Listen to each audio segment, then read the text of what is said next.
नमस्कार दोस्तों, स्वागत है आपका हमारे official YouTube channel GS bye Neeraj sir में। कैसे हैं आप सब? मैं उम्मीद करता हूं स्वस्थ होंगे, मस्त होंगे, अपनी तैयारी में व्यस्त होंगे। बेटा आप लोग स्क्रीन पे कुछ देख रहे हैं, TGT कला 01 लिखा हुआ है। बेटा एक नई श्रृंखला हम लोग स्टार्ट कर रहे हैं। फाइनली काम एक ही है, 148 फतेह करना। 148 के लिए जितने भी हथकंडे अपनाने होंगे पढ़ाई के लिए, सब के सब अपनाए जाएंगे। आज का जो ये सेगमेंट स्टार्ट हो रहा है, ये 10 का डोज है बेटा। 10 प्रश्न होंगे, सभी के सभी प्रश्न महत्वपूर्ण होंगे। 148 पदों के लिए जो भर्ती आई है उसकी जो प्रारंभिक परीक्षा होगी, प्रारंभिक परीक्षा और मुख्य परीक्षा वही एक परीक्षा ही है बेटा। तो उसमें फाइनली ये प्रश्न छपेंगे, इसी उम्मीद के साथ 10 का डोज स्टार्ट हो रहा है। रोज रात 10 बजे आपको ये डाटा मिलेगा। रोज रात 10 बजे, रात 10 बजे आपको मिलेगा। आप लाइव जुड़ करके इसके साथ जो है बेनिफिट ले सकते हैं। 10 प्रश्न होंगे, सभी के सभी प्रश्न बहुत ही महत्वपूर्ण होंगे। तो हल्के में लेने वाले थोड़ा सा सचेत हो जाएं बेटा, क्योंकि उन्हें फाइनली अगर सिलेक्शन लेना है, 148 फतेह करना है, तो अब वो सीरियस हो जाएं। अभी भी लगभग 40 दिन शेष हैं। अगर वो सीरियसली तैयारी कर लेते हैं तो इस 40 दिन में 400 क्वेश्चंस हम एकदम रटा देंगे। वो क्वेश्चंस होंगे जो हर एक परीक्षा के लिए नहीं, TGT कला के लिए केवल और केवल फोकस कहाँ पे है? कला पे। वो भी किस वाले सेगमेंट में? ट्रेंड ग्रेजुएट टीचर आर्ट के लिए बेटा। तो हल्के मत लेना, केवल TGT कला स्पेशल होगा। 10 का डोज रोज रात 10 बजे आपको मिलेगा। आज पहली क्लास है, इसे सीरियसली लीजिएगा, नोट डाउन करिएगा। हमें उम्मीद है आप लोगों को अच्छा रिस्पांस मिलेगा। आइए क्वेश्चंस देखते हैं। पहला क्वेश्चन है बेटा, राजा राज सिंह कितने ग्रंथों की रचना करते हैं? राजा राज सिंह कितने ग्रंथों की रचना करते हैं? ऑप्शंस में है 20, 22, 43 या फिर 33। तो बेटा राजा राज सिंह राजा सामंत सिंह के पिताजी हैं। सामंत सिंह के पिताजी हैं और ये मूल रूप से 33 ग्रंथों की रचना करते हैं। तो सामंत सिंह के पिताजी राजा राज सिंह 33 ग्रंथ लिखते हैं। राइट आंसर सी के साथ लगा लीजिए। प्रश्न संख्या 2 की तरफ बढ़ते हैं। 2 में पूछा जाता है, बनी ठनी का वास्तविक नाम क्या है? बनी ठनी का वास्तविक नाम क्या है? ऑप्शंस में है जरीना, रुकैम, नागर या फिर साइफा। तो बेटा बनी ठनी आप जानते हैं किशनगढ़ शैली में बहुत फेमस हुई है। वो एक अंतःपुर दिल्ली था। अंतःपुर में एक जगह होती है, अंतःपुर जगह है, दिल्ली में पाई जाती है। वहां पे एक सेविका के रूप में काम करती थी बनी ठनी। और बनी ठनी का मूल रूप से जो वास्तविक नाम रहा है वो जरीना रहा है। राइट आंसर ए के साथ बनेगा, Zarina is the right answer. Next प्रश्न संख्या 3 की तरफ बढ़ते हैं। 3 में पूछा जाता है, सामंत सिंह के चित्रित ग्रंथों की संख्या कितनी है? बेटा सामंत सिंह ने कितने ग्रंथ बनाए हैं? ऑप्शंस में है 80, 90, 75, 65। बेटा सामंत सिंह के बारे में पूछा जाता है। सामंत सिंह मूल रूप से आप जानते हैं कि 75 ग्रंथों की रचना करते हैं। इन 75 ग्रंथों को कहा क्या जाता है? नागर समुच्चय के नाम से जाना जाता है। नागर समुच्चय, समुच्चय। तो नागर समुच्चय के नाम से जाना जाता है। 75 ग्रंथों की रचना करते हैं। राइट आंसर बी के साथ बन रहा है। B is the right answer.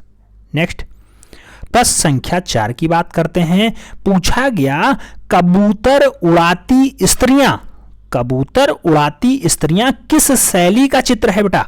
Options में है कोटा शैली, मारवाड़ शैली, किशनगढ़ शैली या फिर बीकानेर शैली। तो कबूतर उड़ाती स्त्रियां कहां की रचना है, किस शैली की रचना है? तो राइट आंसर मारवाड़ शैली बनेगा बेटा। राइट आंसर सी के साथ जाएगा। सी इज द राइट आंसर। हमें उम्मीद है कि आप लोग नोट डाउन कर रहे होंगे, प्रश्नों को सीरियसली ले रहे होंगे।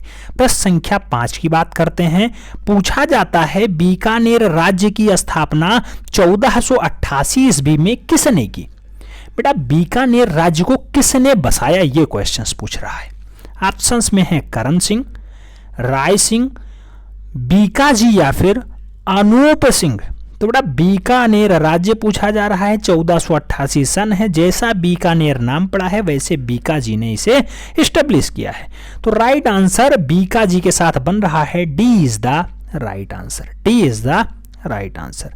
नेक्स्ट प्रश्न संख्या 6 की तरफ बढ़ते हैं। 6 में पूछा जाता है बेटा, क्वेश्चंस है कि रुकनुद्दीन पुत्र है साहिबदीन का, और साहिबदीन किस शैली के चित्रकार हैं? तो रुकनुद्दीन किस शैली का चित्रकार है? कुल मिला के ये क्वेश्चंस कर रहे हैं।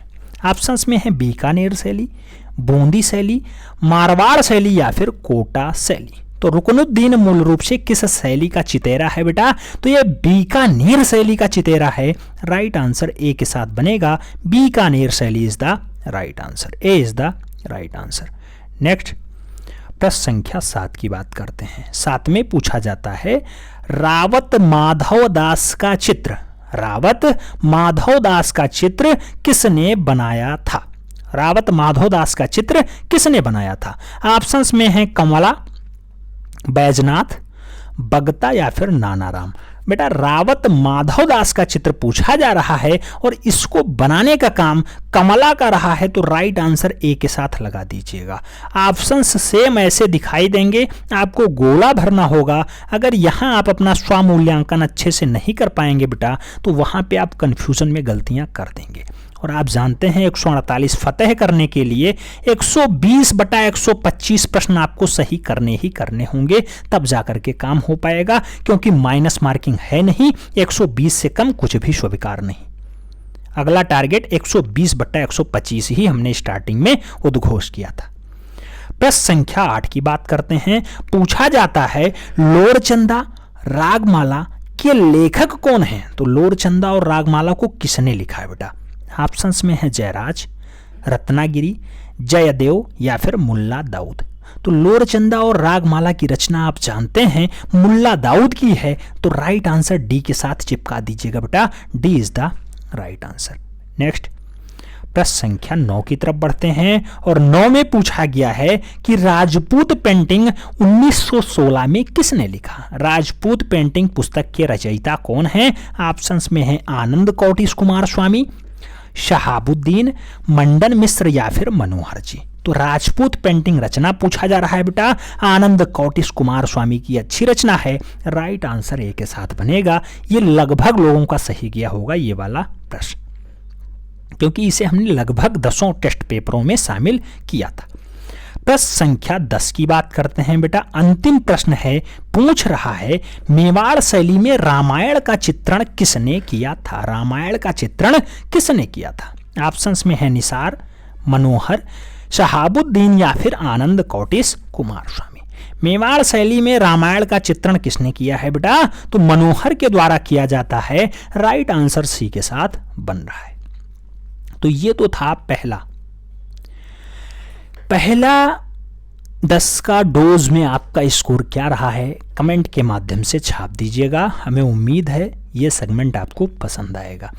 अगर पसंद आता है तभी लाइक करना, अन्यथा लाइक करने की कोई भी आवश्यकता नहीं।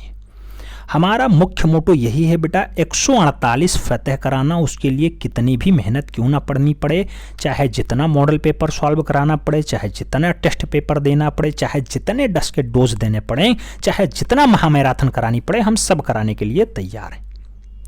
फिलहाल ये कैसा लगा कमेंट के माध्यम से जरूर बताइएगा। आपका स्कोर क्या रहा है वो भी जरूर बताइएगा। मिलते हैं नेक्स्ट वन में, तब तक के लिए जय हिंद।